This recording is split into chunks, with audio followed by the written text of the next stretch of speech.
Rebonjour, toujours ravi de vous retrouver dans une autre conférence à distance.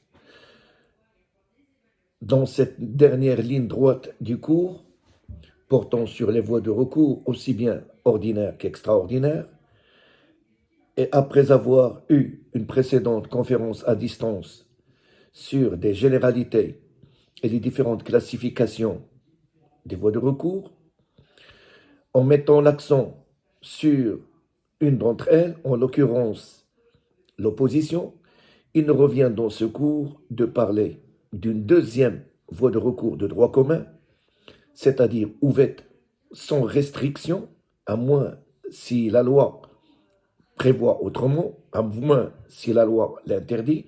En l'occurrence, il s'agit de l'appel LIC9. Rappelez-vous, dans le cadre du cours, on avait parlé des principes généraux de la procédure, d'une bonne justice, etc. Et on avait toujours mis l'accent qu'une bonne justice doit respecter le principe du double degré de juridiction. Le double degré de juridiction veut dire que si un jugement a été rendu par un tribunal de première instance, de premier degré, en principe, sauf lorsque la loi l'interdit, il devrait faire l'objet d'un recours devant une juridiction hiérarchiquement supérieure. Hiérarchiquement supérieure. Donc la voie de l'appel est une voie de recours ordinaire par laquelle une partie, certainement celui qui a succombé, celui qui a perdu la première instance, il s'adresse à la juridiction d'un degré supérieur pour obtenir que celle-ci reprend depuis le départ le jugement pour le réformer. Donc cet appelant, celui qui s'adresse à la cour d'appel, on l'appelle l'appelant, demande à la cour soit d'infirmer le jugement, soit en réformant un jugement mal fondé, soit encore en annulant les jugements si jamais il y a une irrégularité qui porte sur une procédure qui a été engagée en première instance. Donc l'appelant demande au tribunal d'infirmer le jugement. Et à cet effet, il évoque deux moyens, si vous voulez. Il indique que le jugement rendu en première instance est mal fondé. Ou il indique que le jugement rendu en première instance n'a pas respecté les formes exigées par la loi, et de ce fait-là, il est irrégulier, et par conséquent, il demande son annulation. Demander soit de réformer le jugement rendu en première instance parce qu'il est mal fondé, ou encore parce qu'il faut le rendre nul et non avenu. Si on se réfère à la définition que j'avais tout à l'heure donnée à l'appel comme étant une voie de recours ordinaire par laquelle une partie, seule qui a succombé, s'adresse à la juridiction de degré supérieur pour demander la reformation, on a les deux caractères généraux qui supposent se retrouver dans un recours en appel. D'abord, et en premier lieu, l'appel est une voie de recours, encore une fois, je le répète, ordinaire. C'est une voie de recours de droit commun. Toute personne qui a succombé en première instance, il a le droit de recourir à un appel. C'est un droit absolu. Cette voie de recours ne peut être fermée, c'est-à-dire la personne ne peut recourir à cette voie de recours qu'elle appelle que lorsque des textes de loi l'interdisent, et on va voir plus tard que plusieurs textes de loi interdisent cet état de fait. Nous en avons parlé de deux voies engagées par le justiciable et qui interdisent l'appel, bien entendu, et là on va voir d'autres situations.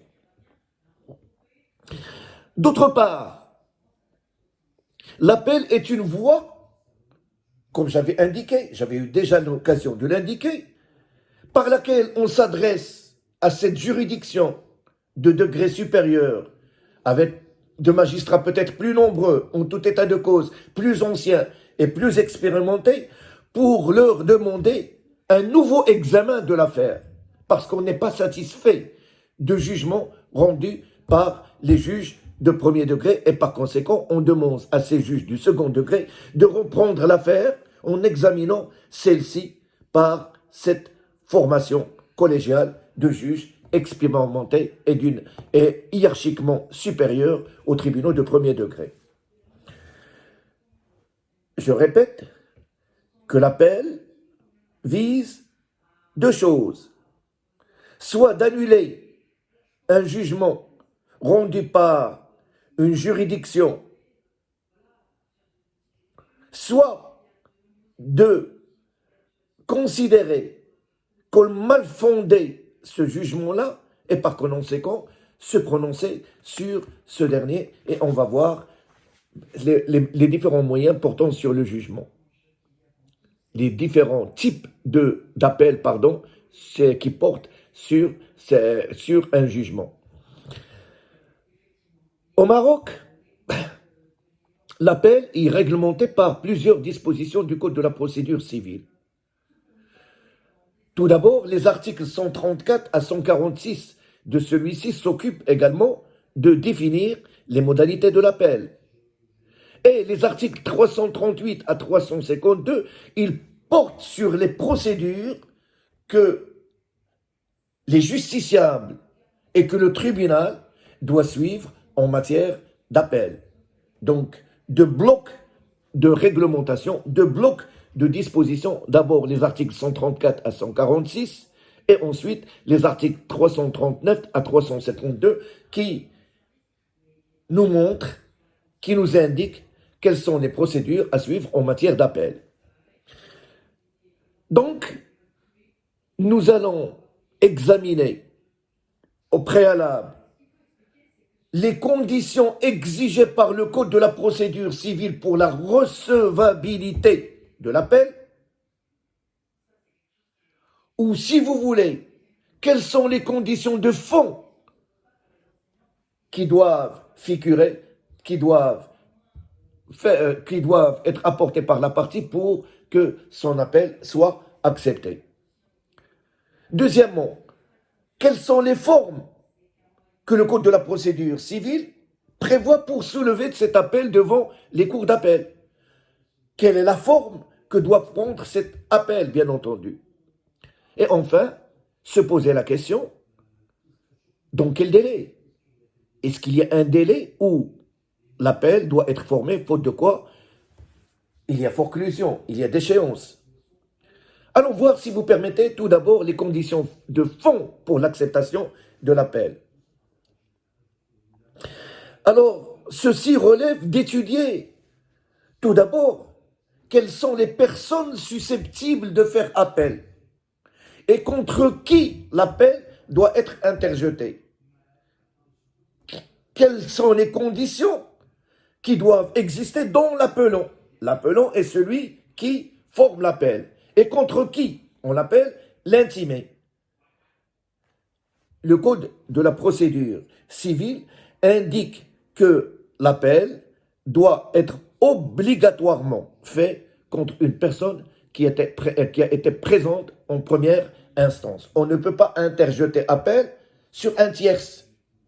On ne peut pas faire un appel contre quelqu'un qui n'a pas fait partie de la première instance. Pour l'acceptation donc de l'appel, une première condition, il faudra que l'appelant saisisse en appel la partie qui a fait objet et qui a participé et qui a été présent, pas physiquement, mais il a été présent dans la première instance. L'appel, comme j'ai dit tout à l'heure, est une voie de recours ordinaire dans la mesure où les dispositions de l'article 134 du Code de la procédure civile indiquent que celui-ci est accepté dans tous les cas, sauf lorsque il est formellement interdit par la loi.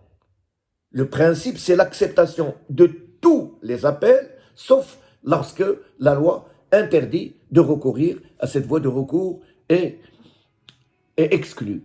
Il est exclu, par exemple, en matière de décisions gracieuses. Les décisions gracieuses ne peuvent pas faire l'objet d'un appel. Des jugements rendus par les tribunaux de proximité. Rappelez-vous, lorsque les tribunaux de proximité ont une certaine attribution, lorsque celles-ci sont saisies, elles ne peuvent, parce que ce sont des tribunaux du dernier degré, et de premier degré en même temps.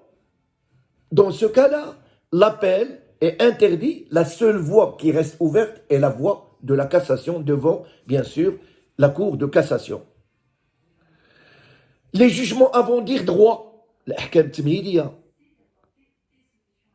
Rappelez-vous, le juge peut ordonner des mesures d'instruction relatives soit à une expertise, soit une visite des lieux, soit une enquête, etc.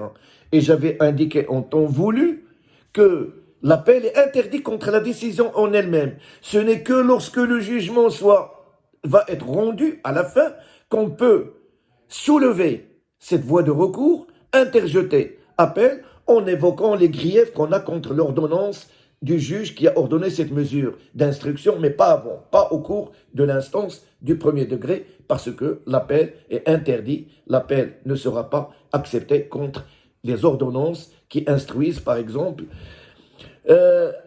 l'appel, et nous l'avons indiqué lorsque nous avons étudié les procédures particulières, il ne peut jamais être soulevé contre la procédure d'injonction à payer. Donc, la loi interdit parfois de recourir à l'appel, mais en dehors de cette situation où il l'interdit, il reste une voie ouverte à monsieur tout le monde lorsqu'il a un grief contre la décision rendue par les tribunaux de première instance. L'appelant, comme je venais de dire, doit également remplir certaines conditions. J'avais indiqué tout à l'heure, il faut qu'il soit partie ou représenté au procès de première instance, objet de cet appel. Les tiers, les étrangers, ceux contre qui le jugement de première instance n'a pas été rendu, on n'a pas le droit de faire appel contre eux parce qu'ils n'ont pas fait l'objet de cette première instance. Pour interjeter appel, deuxième condition, par rapport à la personne, par rapport à l'appelant, il faut qu'il y ait un intérêt pour se faire, un intérêt pour agir en appel. À supposer que le tribunal de première instance a répondu favorablement à toutes les demandes du demandeur, toutes les demandes, sans exception.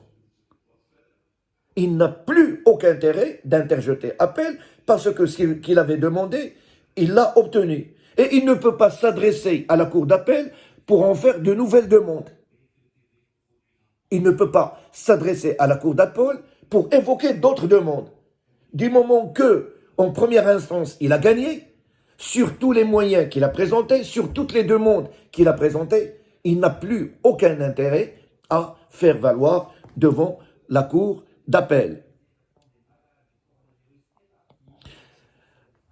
Enfin, il faut que l'appelant dispose de la capacité au moment où il doit interjeter appel.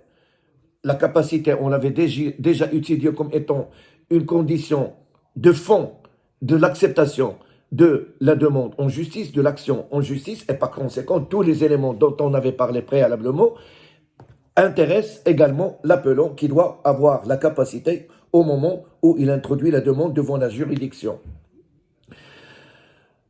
J'ai dit tout à l'heure que dans une instance d'appel, on a deux parties. Celui qui s'est adressé au tribunal pour demander la réformation de jugement rendu en première instance, c'est-à-dire le demandeur, et pour notre propos, on l'appelle l'appelant. Celui contre qui, l'adversaire contre qui on souhaite soulever cet appel, on l'appelle l'intimé. Appelons et intimé. L'intimé peut être toute personne qui, en première instance, était l'adversaire de l'appelant. Donc, on n'a pas le droit de soulever un appel contre un tierce, mais on a le droit de saisir en appel la cour d'appel contre un adversaire qui a été présent et qui était parti au procès qui s'est déroulé, qui a eu lieu en première instance. Aussi bien cette partie, l'intimé, contre qui on a soulevé cet appel, peu importe sa qualité devant le tribunal de première instance, peu importe sa qualité, il peut être partie principale ou il peut également faire partie à cette instance parce qu'il y a une intervention. Peu importe le moyen pour lequel il a été introduit en instance, soit en partie principale ou encore comme partie intervenante, l'intimé peut, l'appelant peut s'adresser à cet intimé lorsque celui-ci a fait partie de cette instance de premier degré à quelque titre que ce soit comme partie principale ou encore comme partie intervenante. Donc, quels sont, maintenant que nous avons eu une idée sur l'appelant qui forme l'appel et sur l'intimé, celui contre lequel l'appel a été formé, allons voir quelles sont les conditions de forme pour que l'appel soit accepté. Et dans ce cas-là, il y a lieu de distinguer l'appel principal de l'appel incident. L'appel principal de l'appel incident. Qu'est-ce qu'un appel principal? L'appel principal est formé par une requête écrite. J'avais indiqué préalablement que devant la cour d'appel, à la différence des tribunaux de première instance, la procédure est toujours une procédure écrite, sauf quelques exceptions. La requête écrite doit être établie et faite par un avocat parce qu'il a le monopole de l'écrit. Donc devant la cour d'appel, il faut se faire assister par un avocat. Il faut constituer un avocat pour que ça soit à travers lui qu'on s'adresse à la cour d'appel, sauf quelques exceptions. Cette requête faite par l'avocat est déposée au greffe du tribunal de première instance. Bien sûr, cette requête, il est inscrit dans un registre spécial détenu par ce greffe.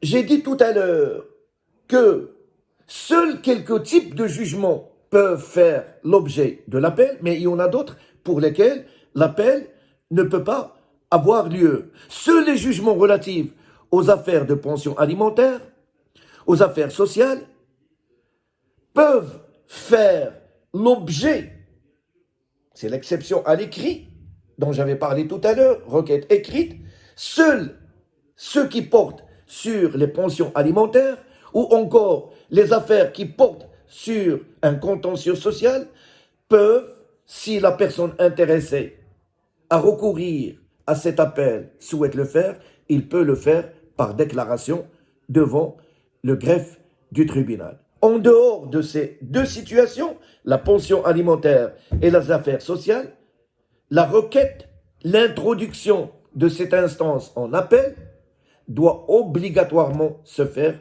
par requête écrite établie par un avocat, sauf quelques exceptions que nous allons peut-être voir par ailleurs.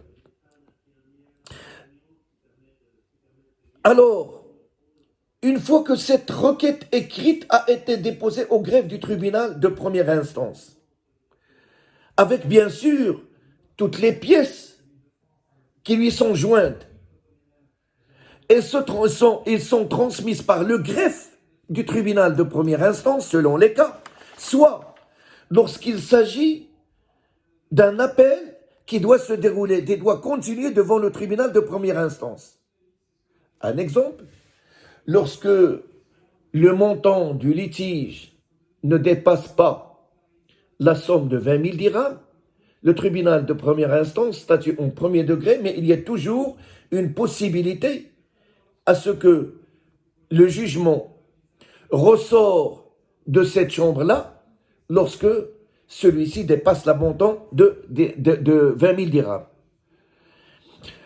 Alors, au sein de chaque tribunal de première instance, il y a des chambres d'appel de première instance. S'il est fait appel du jugement rendu en premier ressort, dont les montants ne dépassent pas la somme de 20 000 dirhams.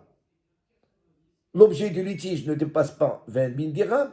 Le tribunal de première instance statue en premier ressort, mais l'appel contre ces jugements se déroule au sein même du tribunal de première instance, au sein de la chambre d'appel du tribunal de première instance.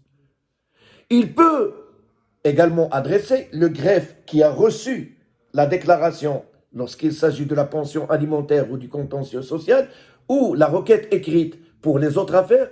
Il peut, une fois qu'il l'a reçue, adresser cette requête, avec toutes les pièces jointes bien entendu, à la cour d'appel qui est compétente pour trancher les litiges. Un exemple, l'appelant souhaite recourir à cette voie de recours. Il dépose une requête écrite devant le tribunal de première instance de Meknès, parce que c'est le tribunal de première instance de Meknès qui a tranché le litige en premier lieu. Le greffe du tribunal de première instance de Meknès reçoit cette requête, ou la déclaration pour les deux exceptions dont j'avais parlé tout à l'heure, avec toutes les pièces jointes, avec tous les motifs et les justificatifs. Et soit il l'adresse à la chambre des appels du même tribunal, lorsque l'affaire porte sur un montant du litige qui ne dépasse pas 20 000 dirhams et qui reste susceptible d'appel, mais devant la chambre d'appel du tribunal de première instance. Si l'affaire dépasse cette somme-là, ou le montant il est indéterminé, dans ce cas-là, le greffe du tribunal de première instance adresse le dossier à son homologue, le greffe de la cour d'appel de Meknès, qui y est du ressort, le tribunal du ressort duquel l'appel doit se faire valoir. En tout état de cause, le greffier du tribunal de première instance délivre aux parties qui en font la demande un récépissé et bien entendu une copie portant le timbre du greffe tient lieu de récépissé. Lorsqu'il ne délivre pas un récépissé, il suffit qu'une copie avec son timbre, avec son cachet, il fait office de réception de cette demande. Cet récépissé est fondamentalement important, notamment pour le délai qu'on va voir plus tard. Il faut savoir qu'on doit interjeter appel, soit 30 jours à partir de la notification, ou ton moment, c'est-à-dire avant les 30 années, si jamais la personne adverse, la personne qui a succombé, n'a pas été notifiée. Cette requête, déposée au greffe du tribunal, qui est transmise selon les moyens que je venais d'invoquer, obligatoirement, il doit indiquer la qualité, le nom des prénoms, bien sûr, la qualité, la profession, le domicile ou la résidence du demandeur et du défendeur. S'il s'agit d'une société, il faut qu'il indique également la dénomination sociale de la société, le siège social de la société, et bien entendu, les dirigeants de cette société, et en outre, la requête, puisque la requête doit être établie par écrit, il faut qu'elle indique le nom et la qualité du domicile du demandeur, et s'il y a lieu, bien entendu, ces mentions doivent obligatoirement figurer dans cette requête écrite.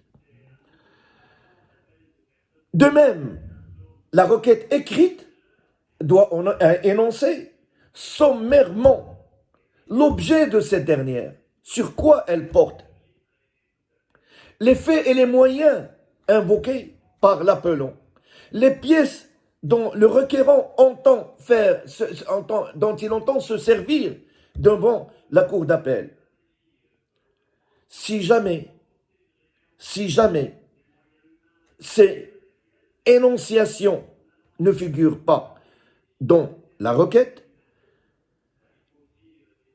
la Cour de cassation, la jurisprudence, a très souvent indiqué qu'une requête incomplète qui ne contient pas ces éléments, il n'est pas frappé par une nullité. Elle ne peut être frappée d'une nullité que lorsque l'intimé démontre, prouve devant le tribunal qu'il y a un grief qu'il a touché par ses manquements. Faute de quoi, la nullité n'est pas de droit, n'est pas absolue.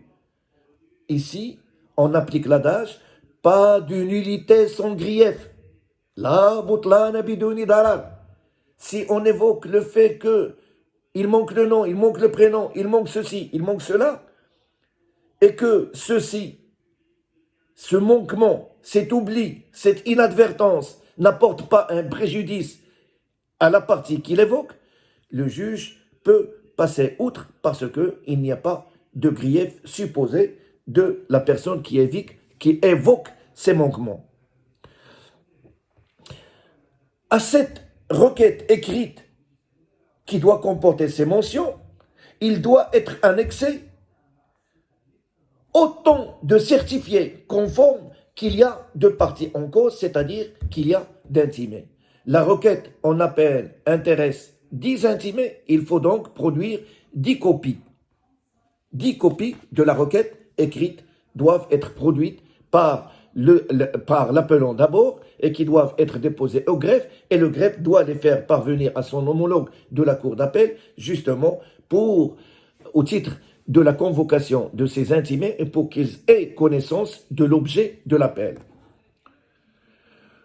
Lorsque il n'y a pas suffisamment de copies qui ont été produites, ou que le nombre de copies est insuffisant, n'est pas égal aux parties en cause devant la cour d'appel, le demandeur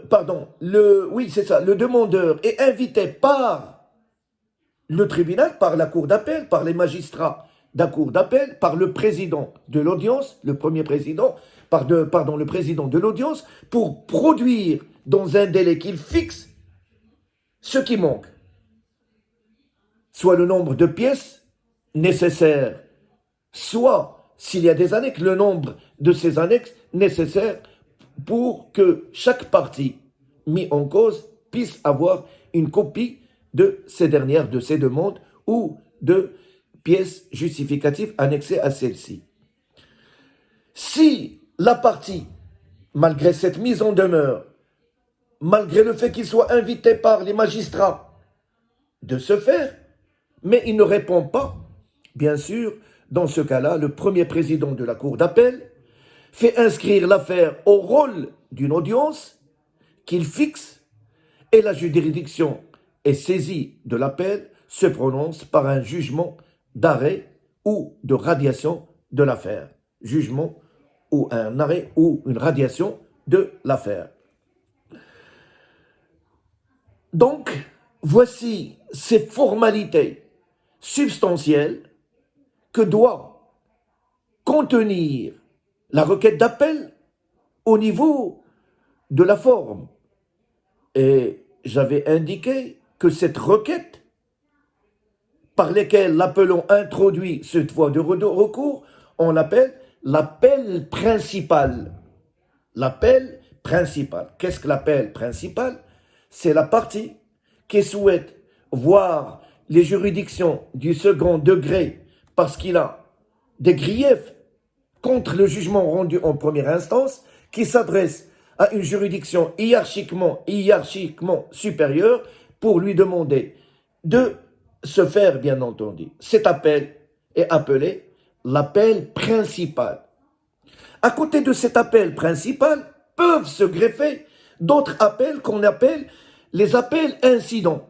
L'appel incident. Ou encore un autre appel qu'on appelle l'appel provoqué.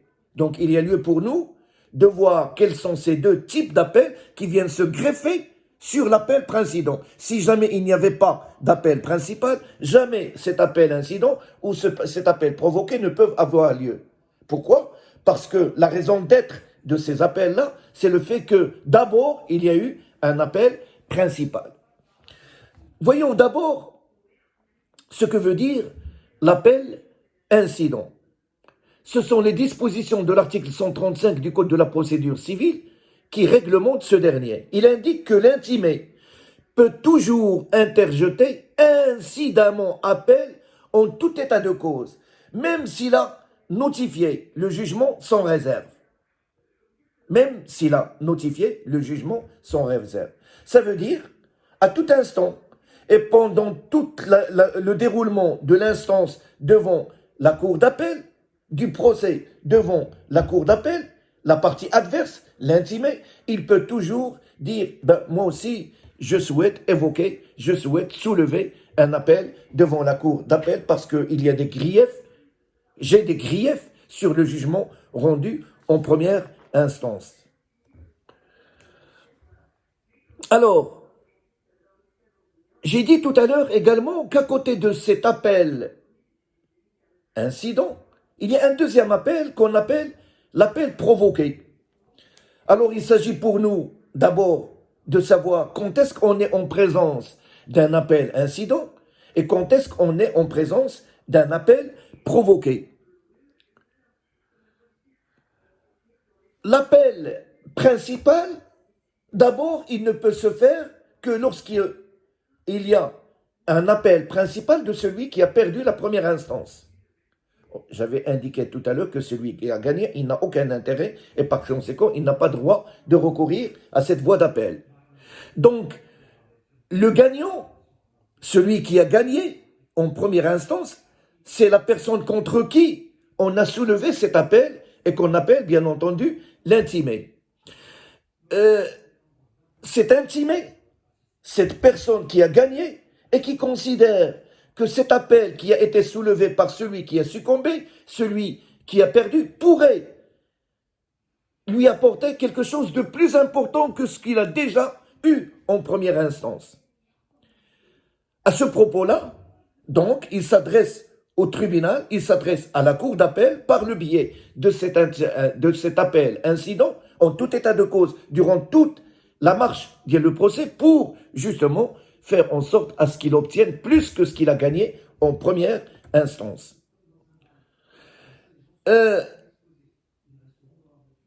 L'appel est considéré comme étant provoqué, par contre, lorsque au départ, l'appel a été interjeté contre un intimé, contre une personne, mais qui n'a pas concerné d'autres personnes qui étaient au procès, qui faisaient partie de la cause réglementée dont le tribunal de première instance a été saisi, pour laquelle il a rendu un jugement. Donc il était parti, mais l'appel n'a pas été introduit contre lui. L'appel a été introduit contre une autre partie présente, mais pas cette personne-là, pour laquelle l'appel principal ne l'a pas cité. Il ne l'a pas cité. Donc cette partie qui n'est pas intimée, apprenant qu'une autre partie a fait appel, peut avoir également un intérêt à faire son tour un appel. Alors, l'appel provoqué suppose donc qu'il y a au moins 3 parties en première instance, ou peut-être plus, mais le minimum, c'est 3 parties. Donnons un exemple, si vous permettez. Un procès ayant opposé en première instance le demandeur, celui qui a été victime, par exemple, d'un accident de circulation, et il réclame, au titre de la réparation du préjudice subi, la somme de 50 000 dirhams. La somme de 50 000 dirhams, comme étant des dommages et intérêts pour ce qui lui a été causé suite à cet accident. L'auteur, contre qui il a soulevé cette action en réparation de dommages et intérêts? Contre l'auteur de l'accident.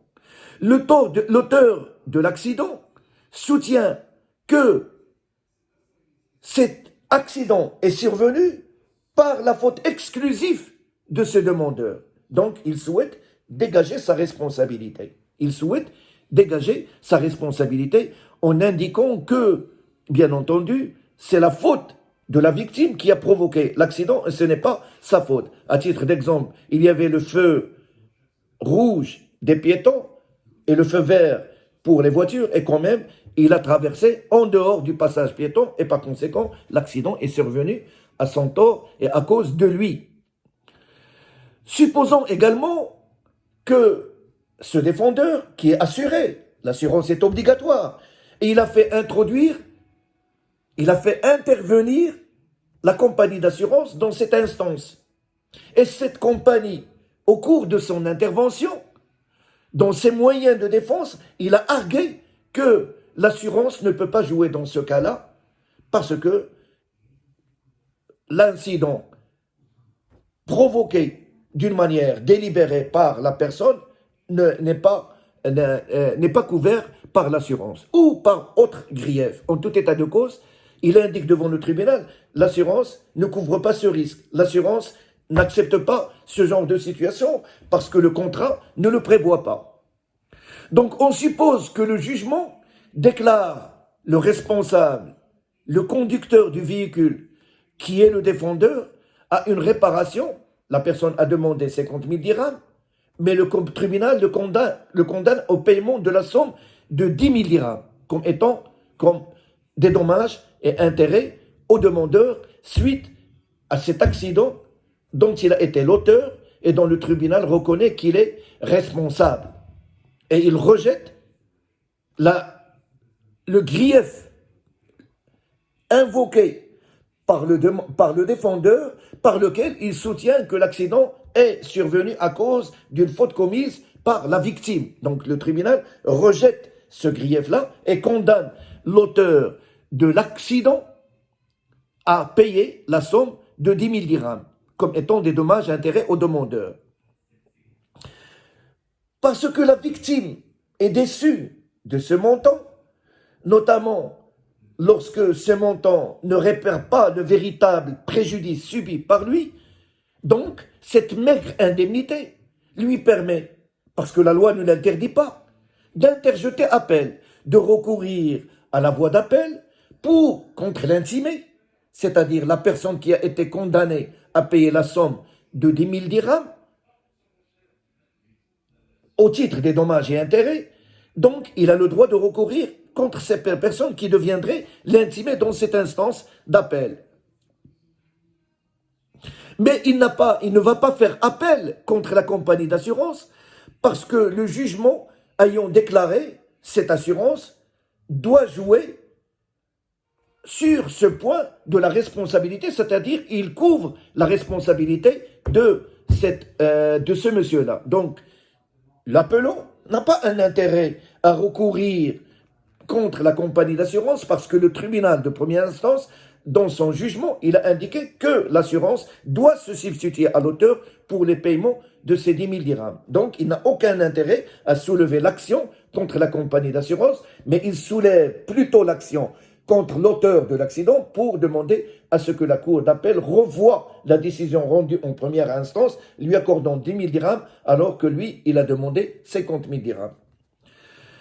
La compagnie d'assurance peut alors redouter que la cour d'appel, lorsqu'il statue sur ce point, se prononce en faveur de cet appelant, lui accorde les 50 000 dirhams. Donc il a tout intérêt à ce qu'il s'introduit, il participe à cette action par ce qu'on appelle un incident provoqué. Elle n'est pas l'intimé, mais il a intérêt de faire, d'intervenir dans cette action pour faire en sorte à ce que la cour d'appel ne réponde pas favorablement à l'appelant en lui accordant 50 000 dirhams, parce qu'en fin de compte, ceci va être préjudiciable à la compagnie d'assurance.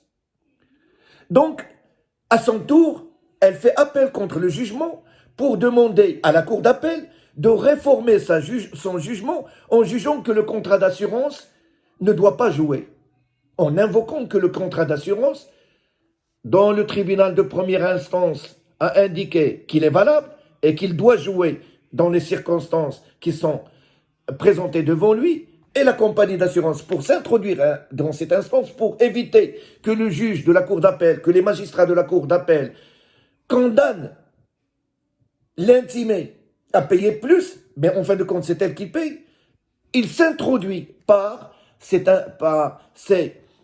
appel provoqué pour justement demander aux magistrats de la cour d'appel de considérer le contrat comme ne couvrant pas cet accident-là pour telle ou telle raison. Cet appel-là, on l'appelle l'appel provoqué. Pourquoi il est provoqué? Parce que il n'a pas été dirigé contre l'intimé. Il a été dirigé, pardon, pourquoi il a été provoqué? Parce que l'appelant n'a pas cité cette personne-là, la compagnie d'assurance, devant la cour d'appel. Mais elle-même, il a préféré s'introduire pour protéger cet intérêt. Donc, cet appel est considéré comme étant un appel provoqué. Donc, nous avons deux types d'appels. Soit que l'appel est principal, soit encore que l'appel est un appel incident. Ou une troisième catégorie d'appel, c'est un appel provoqué. Les deux appels, aussi bien l'appel incident que l'appel provoqué, peuvent avoir lieu pas au début de l'instance, pas au moment où l'appelant dépose sa requête écrite. Au cours de tout le procès d'appel, au cours de toute l'instance d'appel, ils ont le droit de saisir de cet appel incident ou de cet appel provoqué la cour d'appel. À tout moment, elle peut être saisie, bien entendu. Quel est le délai d'appel? Quel est le délai pendant lequel l'appelant doit saisir la cour d'appel? Je viens de dire que pour l'appel incident et l'appel provoqué, il peut être fait à tout moment. On dit en tout état de cause. Alors que l'appel principal, lui, il est régi par une réglementation sévère s'agissant du délai. Le délai pour interjeter appel, une fois qu'on a été notifié par le jugement rendu en première instance, lorsqu'on a été notifié, j'avais indiqué dans le cours qu'on parle plutôt de la signification. Lorsque le jugement de première instance a été signifié à la personne intéressée, celle-ci dispose de 30 jours à partir de la date de la notification pour interjeter appel. Dans un cours précédent, nous avons indiqué quelles sont les dispositions du Code de la procédure civile qui réglementent la computation des délais. Donc, nous sommes en présence de délais comptés en jours. Donc, il faudra appliquer les délais dont nous avons parlé auparavant. Si jamais il y a une notification qui a été faite et qui dispose que le délai est de 30 jours, c'est une supposition, et qu'une nouvelle loi voit le jour et qui indique que le délai de notification est de 8 jours ou de 10 jours. La notification doit se faire selon les dispositions de la loi en vigueur au moment du prononcé du jugement, c'est-à-dire 30 jours et non pas la nouvelle loi qui n'aura dans ce cas-là qu'un effet immédiat. Le ministère public, lorsqu'il agit en tant que partie principale, il a le droit également de soulever cette voie de recours qui est l'appel principal. Donc le délai est de 30 jours si jamais on est notifié.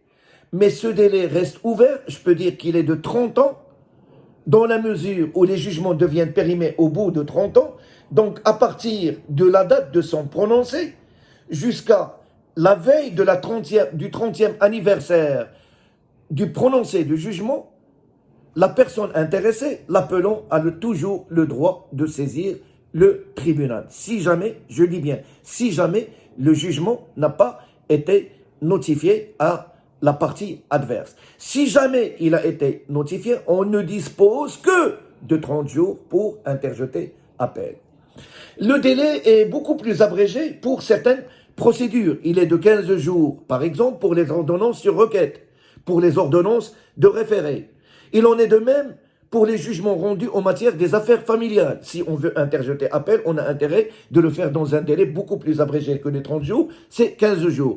L'appel doit être interjeté dans un délai de 15 jours, à l'exception, en matière de la famille, à l'exception du jugement qui porte sur le partage de la succession. Eux, ils obéissent au délai en vigueur, c'est-à-dire le délai normal. Nous avons déjà eu l'occasion de parler de la computation des délais et j'avais déjà eu l'occasion de dire que lorsque le délai est prévu par le Code de la procédure civile, ce sont des délais francs. Le jour de la notification ne compte pas et le dernier jour ne compte pas. Le jour de la notification ne compte pas, et le dernier jour, le délai de 30 jours, ne compte pas parce que les délais sont des délais francs. Le délai peut être augmenté dans certaines situations. C'est ce qu'on appelle les augmentations en raison de délais de distance. Les délais de distance. Par exemple, un appelant qui n'a ni domicile ni résidence au Maroc soulève une action en justice, souhaite soulever une action en justice. Dans ce cas-là, le délai est le triple du délai ordinaire. Pourquoi? Parce que cet appelant n'habite pas au Maroc, alors on lui accorde un délai de distance qui est 3 fois supérieur au délai dont bénéficie celui qui a un domicile ou qui a une résidence au Maroc et qui est de 30 jours. Donc le délai sera augmenté de 3 mois. L'appel qui est formé en dehors de ces délais, 15 jours lorsque la loi prévoit 15 jours, 30 jours lorsque la loi prévoit 30 jours, lorsque le délai est formé en dehors de ces délais, après ces délais, la demande, la requête est déclarée irrecevable. Donc, le juge se prononce par une fin de non-recevoir. Cette fin de non-recevoir, elle est d'ordre public. C'est-à-dire, on n'attend pas à ce qu'une partie, devant l'instance en appel, évoque ce moyen, mais le juge d'appel doit la relever d'office parce que le délai, dans ce cas-là, il est d'ordre public. Il doit être soulevé, si c'est le cas, par le magistrat de la cour d'appel d'office, sans qu'il soit soulevé par les parties. Quel est le délai d'appel de l'incident ou de l'appel provoqué?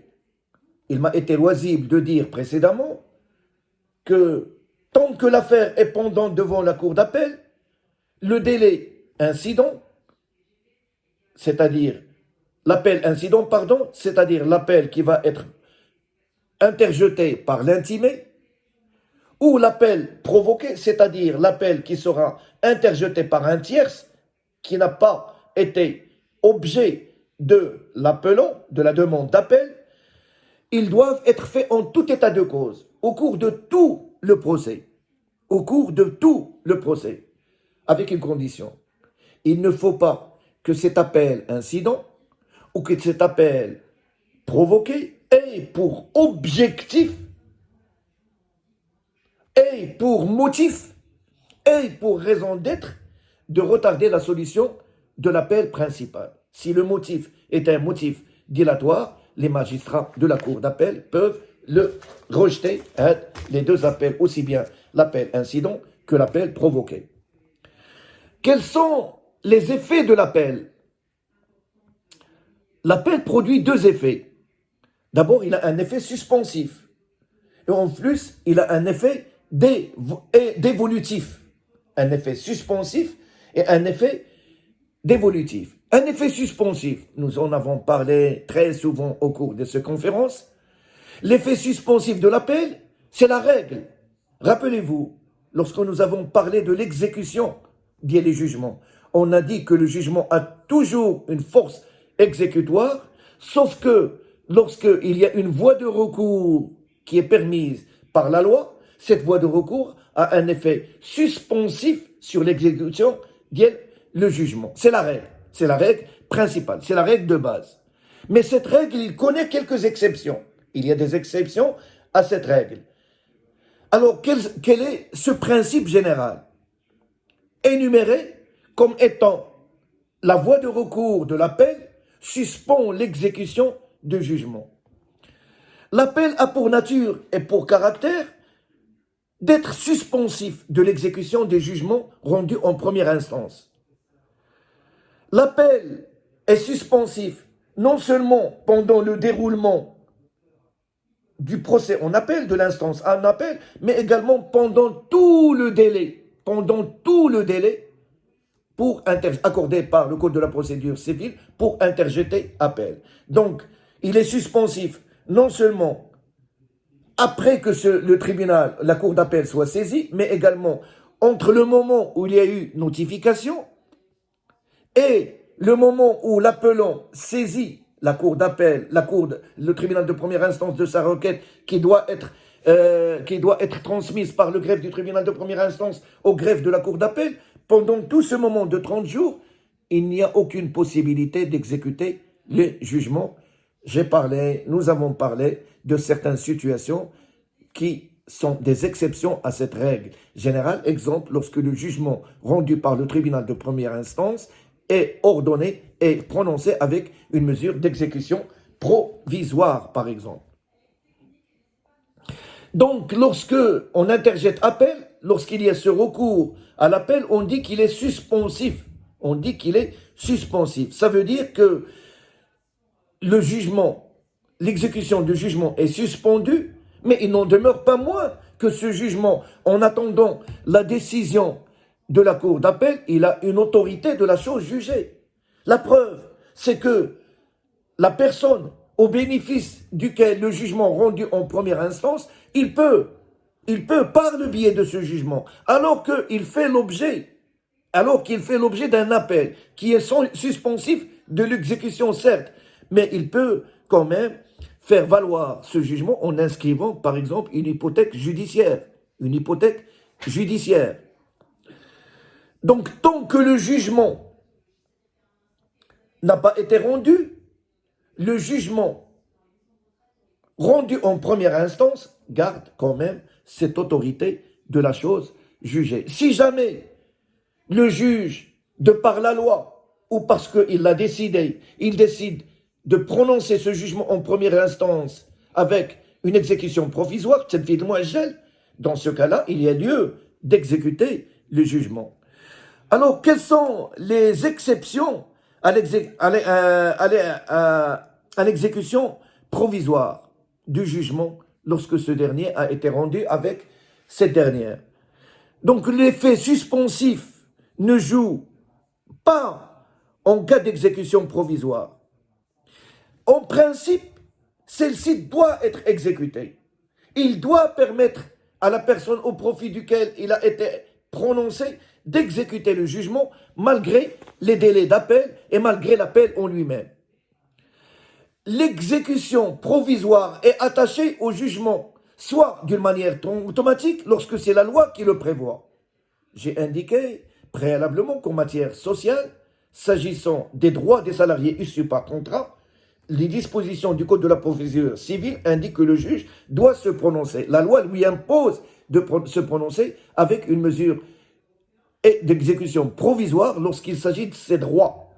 Mais s'agissant des indemnités, bien sûr que l'appel il a un effet suspensif. L'employeur serait obligé de payer les arriérés de salaire, le congé annuel payé, une indemnité compensatrice du congé annuel, mais même si le tribunal de première instance l'a condamné à payer une indemnité de préavis, une indemnité de licenciement et de dommages et intérêts, le fait que le salarié a interjeté appel, l'effet suspensif du jugement rendu en premier, l'effet suspensif de l'appel fait en sorte à ce que tous les indemnités allouées aux salariés en première instance, on ne peut pas les exécuter. On ne peut pas les exécuter sauf ceux qui sont issus de son contrat de travail, le salaire, le congé, par exemple. La loi autorise, dans certains cas, l'exécution provisoire de droit, comme je viens de dire. Comme il peut être ordonné par le juge. Le juge, en toute son âme et conscience, alors que la loi ne le prévoit pas, et qu'il juge dans la matière qui a été soulevée devant lui, qu'il y a matière à faire une exécution provisoire. Dans ce cas-là, le juge peut la prononcer avec, bien sûr, les prudences qu'il faudra faire, notamment en déposant une cautionnement, peut-être une caution auprès du greffe du tribunal, à titre d'exemple. Deuxième effet de l'appel, il a un effet suspensif, sauf lorsque le jugement est indiqué avec une exécution provisoire, mais il a également un effet dévolutif. Ça veut dire que l'appel remet la chose jugée en question devant la juridiction d'appel pour qu'il soit de nouveau statué aussi bien en fait qu'en droit. On dit que l'appel a un effet dévolutif. Donc, cet effet dévolutif est un principe en matière d'appel, mais il connaît lui-même également des exceptions aussi. Il faudra en passer en revue aussi bien le principe que ses exceptions. Le principe existait depuis le droit romain. Un adage romain indiquait tatum dévolutif quantum appellatif, ce qui veut dire en français, il n'est dévolu à la cour qu'autant qu'il a été appelé. Il n'est dévolu à la cour autant qu'il a été appelé. Aujourd'hui, ceci se traduit dans le droit moderne, dans l'organisation judiciaire moderne, et se traduit par le double degré de juridiction. Pour donner application à ce principe qui figure depuis le droit romain, donc on a inventé, on a mis en place, on a créé les cours d'appel justement pour que l'affaire soit dévolue devant la cour d'appel et إعادة نشر الدعوى من جديد أمام محكمة الاستئناف. Donc, aujourd'hui, l'acte d'appel lui-même permet à la juridiction d'appel d'opérer une dévolution sur le contentieux dont il est soumis. Il convient donc par ailleurs de distinguer selon que l'appel tend à la réformation du jugement. Dans ce cas-là, il est demandé à la Cour de modifier le jugement parce que le fond a été mal jugé. Réformation, on s'adresse à la Cour d'appel pour lui demander quoi? De revoir la décision rendue par le premier degré de juridiction pour la simple raison que, sur le fond, celle-ci a été mal jugée. Le juge a mal compris peut-être l'affaire, il n'a pas pris en considération un des éléments, une des preuves versées au dossier, ce qui a rendu le jugement incommode sur le fond. Et par conséquent, on s'adresse au juge pour le réformer. Donc, l'appel peut concerner soit la réformation du jugement, soit il tend non pas à la réformation du jugement, mais il tend à l'annulation de ce jugement.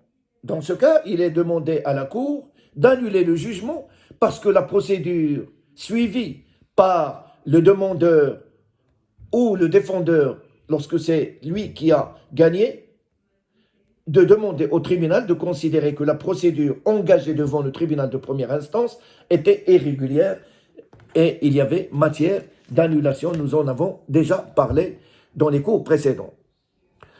Lorsque l'appel tend à la réformation du jugement, donc, dans ce cas-là, la raison d'être de cet appel, c'est que l'appelant s'adresse à la Cour pour lui demander de revoir le jugement rendu par le tribunal de première instance parce qu'il se plaint de ce jugement, parce qu'il considère que ce jugement lui a porté un tort, parce qu'il n'est pas d'accord avec les motifs, avec le dispositif du jugement, surtout lorsque celui-ci concerne, comme je venais de dire, le fond de l'affaire. Donc,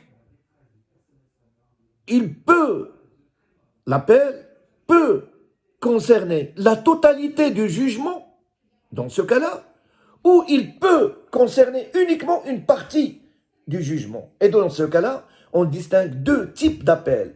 L'appel général et l'appel limité. L'appel général ou l'appel limité. Il y a appel général lorsque la déclaration d'appel, lorsque la requête d'appel ne précise pas, par exemple, sur quoi porte l'appel, ou il précise que celle-ci porte sur la totalité du jugement. Donc, nous avons deux situations.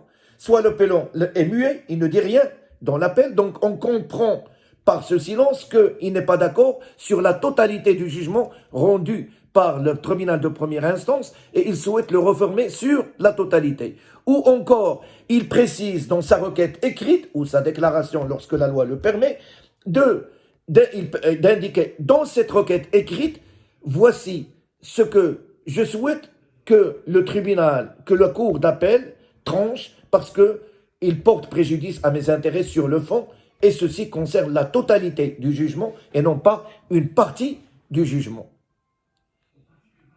Donc, ceci doit être indiqué dans la requête et bien sûr, dans ce cas-là, l'appel porte sur la totalité du jugement. La cour d'appel est tenue de statuer sur l'entier litige. Elle ne peut pas dire qu'il n'y a pas lieu de réformer le jugement et renvoyer devant le juge qui s'est prononcé en première instance pour justement respecter le double degré de juridiction.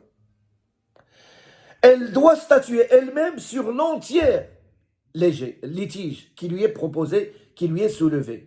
Et ce, en application des dispositions de l'article 143 du Code de la procédure civile et qui porte sur l'effet dévolutif de l'appel. Permettez-moi de vous le lire aussi bien en arabe qu'en français. Article 143.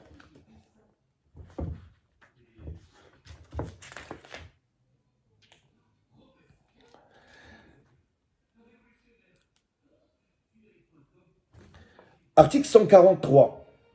لا يمكن تقديم أي طلب جديد أثناء النظر في الاستئناف باستثناء طلب المقاصة أو كون طلب الجديد لا يعدو أن يكون دفاعا عن الطلب الأصلي. يجوز للأطراف أيضا طلب الفوائد وريع العمرة والكراء والملحقات الأخرى المستحقة منذ صدور الحكم المستأنف وكذلك تعويض الأضرار الناتجة عن بعد. لا يعد، هذا هو اللي تهمنا هنا في الفقرة الثالثة من المادة 143، لا يعد طلبا جديدا الطلب المترتب مباشرة عن الطلب الأصلي والذي يرمي إلى نفس الغايات ورغم أنه أسس على أسباب أو علل مختلفة. Donc, le tribunal peut avoir un effet dévolutif dans le sens où, par exemple, en matière d'expropriation, la Cour d'appel ne peut pas réformer les dispositions du jugement relatif à la fixation de l'indemnité de l'expropriation et renvoyer le tribunal sur le calcul de cette indemnité. Une affaire qui vise une expropriation. L'appelant a interprété appel. La Cour d'appel ne peut pas dire, ben voilà, je vais fixer l'indemnité. Il y a lieu à ce que l'État paye une indemnité. Mais les modalités de calcul de cette indemnité, je la renvoie vers la Cour d'appel. Dans ce cas-là, la Cour d'appel doit trancher elle-même, doit statuer sur le fond de cette affaire-là, même si il est une juridiction de second degré en raison de ce qu'on appelle l'effet dévolutif de l'appel, l'appel l'obligeant à statuer sur la totalité de l'affaire lorsque celle-ci lui est soumise et non pas sur une partie de l'affaire et de renvoyer, comme c'est le cas dont je viens de parler, l'affaire devant le tribunal de première instance. Il se peut également que l'appel soit un appel limité. Dans ce sens, l'appel a un effet dévolutif qui permet à la Cour d'appel, et qui confère à la Cour d'appel la connaissance de l'entier litige. La connaissance de l'entier litige. Il devra statuer sur la totalité du litige. Et même donc sur les points qui étaient favorables à l'appelant, quitte à les confirmer en l'absence de conclusion d'appel les critiquant. L'appel, donc général, suivi de conclusions limitées de l'appelant, permet également un effet dévolutif de l'appel devant la Cour pour trancher, pour prendre connaissance de l'entier litige qui lui permettra de statuer sur sa totalité. Il a également un effet dévolutif. Quelles sont les exceptions à cet effet dévolutif de l'action en justice. 3 situations. C'est l'incident, l'appel incident ou l'appel provoqué, les nouvelles pièces, nouvelles preuves, nouveaux moyens invoqués par la partie, ou en cas de demande nouvelle. La Cour d'appel va statuer donc au-delà des limites de l'appel principal. Pourquoi? Parce qu'il y a des moyens qui viennent d'avoir lieu dans cet appel principal par le biais soit de cet incident provoqué, soit de cet appel incident, ou par exemple parce qu'on a introduit de nouvelles pièces, de nouvelles preuves ou de nouveaux moyens, en cas de demande nouvelle ou en cas d'évocation. L'appel incident ou provoqué. L'appel incident ou provoqué. Nous les avons étudiés tout à l'heure. Ils vont avoir pour conséquence d'élargir le champ de l'appel, au lieu qu'il soit fixé, au lieu qu'il soit limité à la demande, aux demandes des appelants, cet appel incident ou encore cet appel provoqué, il va avoir comme conséquence d'élargir le champ de l'appel pour que la Cour d'appel statue sur autre chose de ce que demande l'appelant. L'appelant avait voulu limiter son appel à certains points ou à certaines parties, mais l'intimé, il a une autre idée en tête, c'est faire élargir le champ de cet appel pour qu'il ne soit pas uniquement, exclusivement limité à ce que souhaite l'appelant. Donc, il peut intervenir dans le cadre de cet appel pour justement qu'il y ait effet dévolutif. Alors, les nouvelles pièces ou nouvelles preuves, nouveaux moyens, ils sont recevables pour justifier en appel les prétentions soumises au premier degré, au juge de premier degré, pour faire écarter les prétentions de la partie adverse. En fait, il ne peut s'agir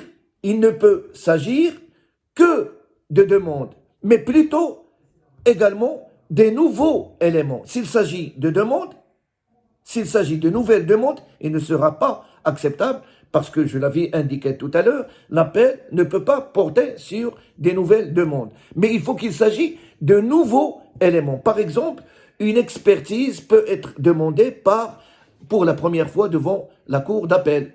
De même, un assureur qui avait soutenu en première instance que son assuré n'était pas responsable peut soutenir en appel que les termes du contrat excluent la garantie. Ou encore, lorsqu'il est possible de faire valoir en appel pour la première fois la nullité de contrat de bail ou la nullité du contrat de cautionnement. Donc tous ces moyens-là, ce sont des nouvelles pièces, de nouvelles preuves ou de nouveaux moyens. Pour apprécier la situation des parties, dans les cas que je viens d'indiquer, les juges doivent se placer au moment où ils statuent. La connaissance du litige dévolue au juge d'appel s'étend donc aux faits survenus depuis le jugement jusqu'au cours de l'instance de l'appel. Mais ils doivent statuer, se placer au moment où ils statuent et non pas au moment où les premières demandes ont été déposées devant le tribunal de première instance. Troisième situation, prévue par les dispositions du dernier paragraphe, du dernier alinéa de l'article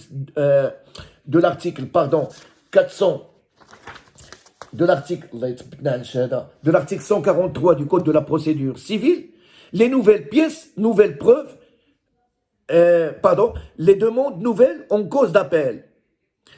J'ai dit tout à l'heure que les demandes nouvelles sont prohibées, sont interdites devant la cour d'appel. Parce que la raison d'être de l'appel est de vérifier si le jugement a été bien rendu.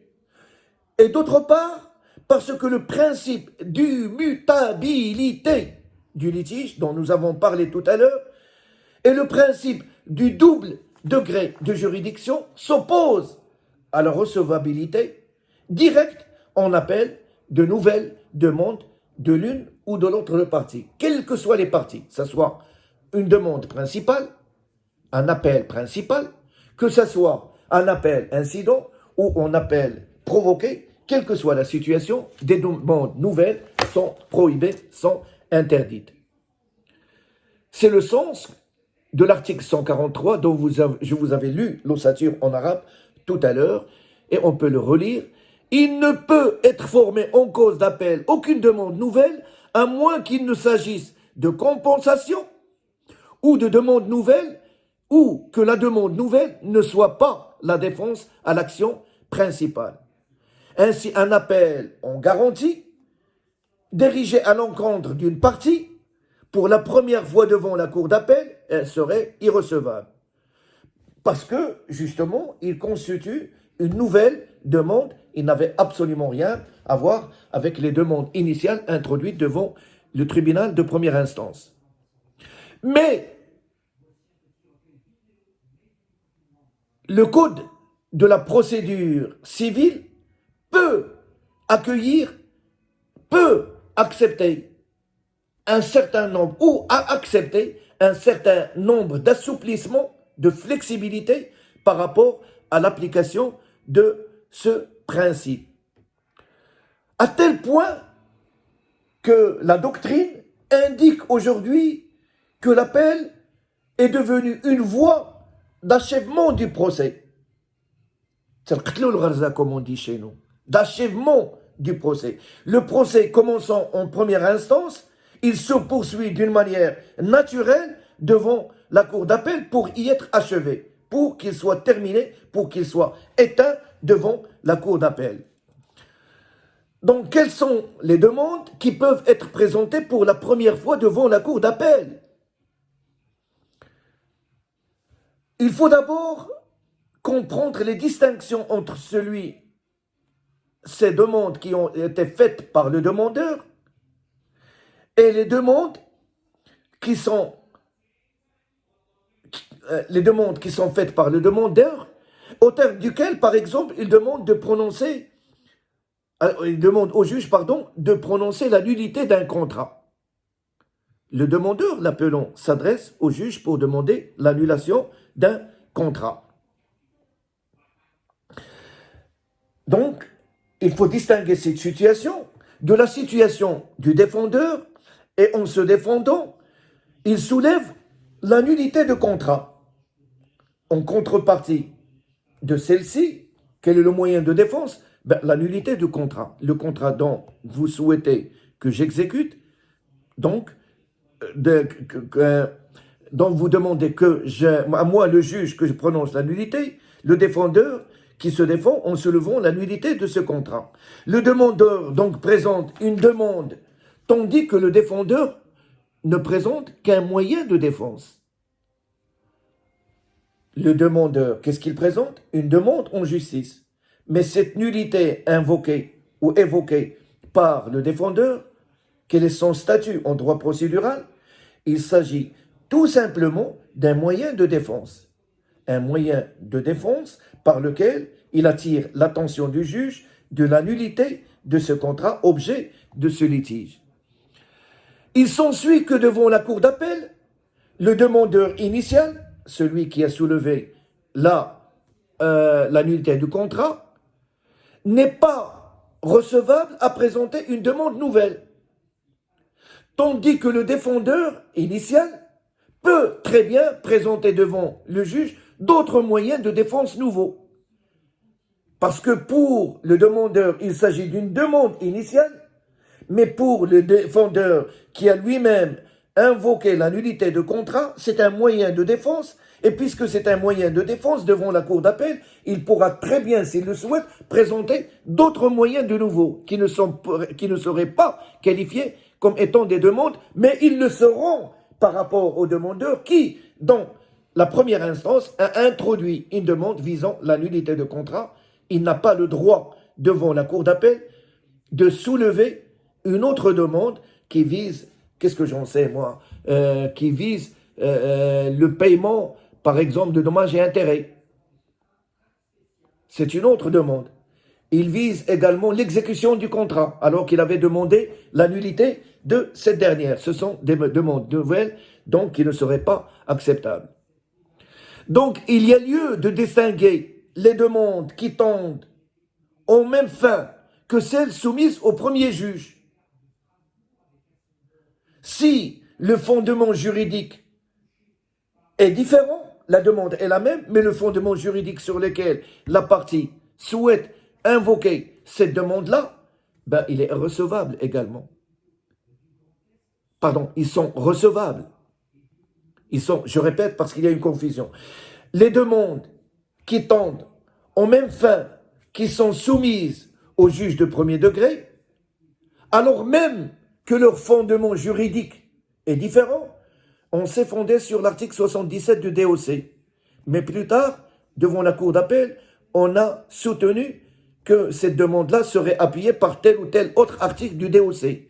Dans ce cas-là, alors même que le fondement juridique est différent, il n'en demeure pas moins que cette demande pour la première fois en appel et qui n'a pas été soulevée en première instance, il sera recevable. Il sera recevable. Alors, qu'en est-il des demandes accessoires? Sont également recevables pour la première fois devant la Cour d'appel toutes les demandes qui sont virtuellement comprises dans celles soumises au juge de premier degré et celles qui sont l'accessoire de cette dernière. La conséquence ou le complément des demandes soumises au premier juge ou qui les expliquent doivent donc être acceptées en cause devant la Cour d'appel. Mais pour ce faire, encore faut-il, comme il a été vu précédemment pour les demandes soumises au premier juge, qu'il ait ces demandes accessoires, il ait été frappé d'appel par l'une ou l'autre des parties au litige. Par exemple, sont recevables en cause d'appel, une demande de dommage à intérêt ou encore une demande de prestation compensatoire, qui est une demande accessoire à la demande principale. Je demande l'exécution du contrat, demande principale, et puisqu'il a été exécuté tardivement comme demande accessoire, je demande au tribunal à ce que la partie adverse me paye des dommages et intérêts. Dans ce cas-là, cette demande est une demande accessoire née de la demande principale. Il pourrait être accepté devant la cour d'appel lorsqu'il y a une cause d'appel soulevant devant elle. Les demandes de compensation. Une partie peut soumettre à la cour d'appel une prétention nouvelle par laquelle il oppose la compensation judiciaire. Il oppose la compensation judiciaire. Les demandes reconventionnelles. Les parties peuvent aussi demander des intérêts, des arrérages, du loyer et autres accessoires écus depuis le jugement dont il est fait appel. Si entre-temps, à partir du jugement rendu en première instance et en attendant la décision de la cour d'appel, l'arrêt de la cour d'appel, il y a un certain temps. Donc ce temps, plus ou moins long, est préjudiciable aux intérêts en faveur de qui le jugement a été rendu. Et lorsque il fait un appel, il a le droit d'indiquer que je demande également au tribunal à ce que non seulement il réponde à ma demande, qui est attachée à la demande initiale introduite en première instance, mais également à ce qu'il condamne cette partie-là à payer des intérêts, les arrérages, ou de payer les arriérés de loyer s'il y a lieu, ou encore de payer des dommages et intérêts parce qu'il y a un retard dans l'exécution qui porte préjudice à ces intérêts que ce retard-là, ils ont subi des conséquences néfastes pour lui. Il constitue des conséquences néfastes pour lui. Il y a lieu également de parler de la situation de l'évocation. Le juge de la cour d'appel, la cour d'appel, peut également procéder à ce qu'on appelle l'évocation. Qu'est-ce que l'évocation? L'évocation est définie comme étant le pouvoir qui appartient à la cour d'appel de s'emparer de l'ensemble du litige et de statuer sur le tout, alors qu'il n'a été saisi que l'un des 4 points suivants. Alors qu'il n'a été saisi que d'un des éléments qui sont au nombre de 4 et que je vais citer. Il a été saisi à cause de la litispendance ou de la connexité. La Cour d'appel peut procéder à l'évocation, dans ce cas-là, avec une condition, à ce que cette Cour d'appel soit, au niveau de la compétence territoriale, le tribunal, la Cour qui doit être saisie de ce litige. Faute de quoi, ce n'est pas possible. Donc, il peut procéder à l'évocation, c'est-à-dire statuer sur le tous les litiges, alors qu'il n'a saisi que sur une partie seulement, dans l'exemple, la litispendance ou la connexité, il peut s'emparer de la totalité du litige et statuer sur le tout, à condition qu'il soit le tribunal territorialement compétent, à ce que soit la cour territorialement compétente. Deuxième situation, on peut procéder par évocation. L'appel d'un jugement ayant ordonné une mesure d'instruction qui vise soit d'obtenir une expertise, par exemple, qui vise l'ordonnance du premier président du tribunal de première instance qui a ordonné une expertise, ou encore un juge qui a ordonné une mesure d'instruction telle que l'expertise, par exemple. Donc, on saisit la cour d'appel de cet élément-là comme étant un moyen d'appel. Rappelez-vous qu'on ne peut pas évoquer un appel alors que l'instance se déroule devant le tribunal de première instance lorsqu'il s'agit d'interjeter appel contre une mesure, une ordonnance d'instruction, la désignation d'un expert. Et j'avais en temps voulu indiquer que cet appel doit se faire en même temps et au moment où on doit interjeter appel s'il y a lieu contre le jugement une fois qu'il serait rendu. Dans ce cas-là, l'appel vise uniquement à considérer le refus ou l'acceptation ou le rapport d'expertise comme étant nul. Dans ce cas-là, le juge, il est saisi uniquement de cette partie du litige, mais s'il y a lieu, il peut toujours statuer sur la totalité du litige par le biais de ce système d'évocation. Les jugements mixtes, j'avais indiqué que le jugement mixte, ce type de jugement n'existe pas au Maroc. C'est un jugement qui est en même temps un jugement sur le fond. Il déclare que telle personne est responsable, mais il désigne un expert pour évaluer le préjudice et revenir vers lui avec un rapport pour établir le montant du préjudice. Ce sont des jugements mixtes.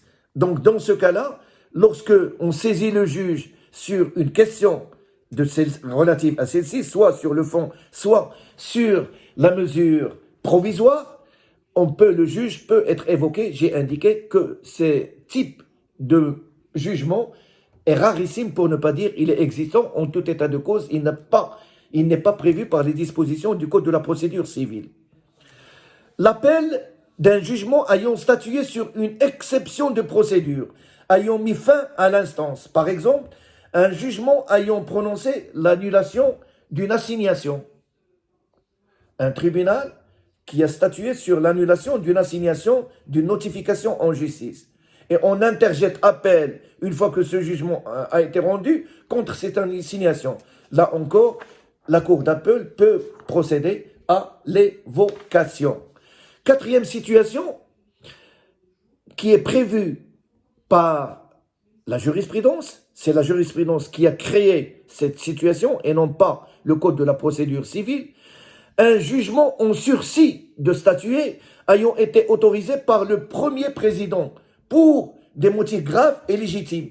Pour des motifs graves et légitimes, nous en avons parlé, parce que nous avons parlé de la dernière attribution du président du tribunal de première instance en matière de référé. Dans ce cas-là, lorsque le juge d'appel est saisi, lorsque la cour d'appel est saisie, elle a la faculté de procéder par évocation. Surtout lorsque celle-ci, conformément au principe de délai raisonnable de la célérité de la justice, il estime qu'il est de bonne justice de donner à l'affaire une solution définitive devant la cour d'appel. C'est ce qui est prévu d'ailleurs par les dispositions de l'article 147 du Code de la procédure civile, au terme duquel lorsqu'elle, c'est-à-dire la cour d'appel, lorsqu'elle annule ou infirme la décision dont elle appelle, la chambre des appels du tribunal de première instance ou la cour d'appel doit évoquer, tasdi, doit évoquer si l'affaire est en état d'être jugée. Si l'affaire est en état d'être jugée. Donc l'évocation, dans ce cas-là, quel est son objectif? Qu'est-ce qu'il vise? À gagner du temps. Au lieu de renvoyer l'affaire devant le tribunal de première instance, alors que la cour d'appel, les magistrats de la cour d'appel, l'audience de la cour d'appel disposent de tous les éléments nécessaires pour statuer, dans ce cas-là, pour gagner du temps, bien sûr, l'article 147 lui donne la possibilité d'évoquer, s'il juge ça opportun. C'est une véritable exception à ce que nous avons indiqué, c'est-à-dire l'effet dévolutif de l'appel, puisque la cour d'appel va statuer sur les points n'ayant pas été tranchés par le premier juge et dont elle n'a pas été saisie. Il n'a pas été saisi sur ces points, ils n'ont pas été tranchés par le premier juge, alors que dans le cadre de son droit d'évocation énuméré par l'article 147 du Code de la procédure civile, il dispose de ce moyen pour justement abréger les délais du procès, pour respecter le principe constitutionnel, le principe de rendre le jugement dans un délai raisonnable. Je pense que ce n'est pas la peine d'aller vers la procédure devant la cour d'appel, du moment que sur beaucoup de traits, elle se rapproche très substantiellement de la procédure que nous avons étudiée par ailleurs. Cependant, s'agissant de la procédure en elle-même, et pour avoir plus de détails, et pour ne pas alourdir cette conférence, je vous renvoie aux dispositions des articles 328 à l'article 359, s'agissant de la procédure devant la cour d'appel, de la procédure devant la cour d'appel, pour avoir plus de détails sur cette dernière. J'ai indiqué, grosso modo, que la requête doit être présentée par écrit devant le greffe du tribunal de première instance, qui la renvoie au greffe de tribunal de la cour d'appel, ou encore à la chambre d'appel devant le tribunal de première instance, qui est une fois saisie de cet appel-là, qui est enregistré dans un registre, qui est remis au président, qui désigne un rapporteur auquel le dossier est transmis. Ce magistrat rend aussitôt une ordonnance par laquelle il prescrit la notification dans les termes dont nous avons parlé. Il faut que la notification, bien la convocation, indique nom, prénom, etc. De la même manière de ce que nous avons étudié pour le jugement de première instance. Cette notification de la convocation pour justement comparaître devant la cour d'appel se fait conformément aux termes des articles 37, 38, 39 du Code de la procédure civile, c'est-à-dire nous les avons étudiés précédemment. Les parties doivent justement saisir le tribunal dans le délai de 30 jours et ainsi de suite. La procédure est écrite, donc il faudra désigner un mandataire en justice qui n'est autre que l'avocat. Donc la partie doit élire domicile soit auprès de cet avocat-là, soit, si jamais il ne le fait pas, devant la cour d'appel. Et bien sûr, tout ceci donc a été plus ou moins étudié. Donc je ne vais pas y revenir. On s'arrête là en vous remerciant. Dans le prochain cours, Inch'Allah, nous allons revenir à une autre voie de recours, en l'occurrence les voies de recours extraordinaires. J'indique tout de suite que les voies de recours extraordinaires concernent certains jugements que le Code de la procédure civile ou des lois particulières autorisent les recours à ces voies de recours, mais il ne l'autorise que dans les cas et les situations et les conditions prévues par cette loi. En dehors des cas prévus par la loi, par le Code de la procédure civile, il est interdit de faire une tierce opposition. Il est interdit, ou du moins la Cour de cassation n'acceptera pas cette voie de recours pour la simple raison que les cas de recours en cassation n'ont pas été respectés. La loi détermine les situations où on peut recourir à ces voies de recours. Je vous remercie de votre attention et au plaisir de vous retrouver plus tard.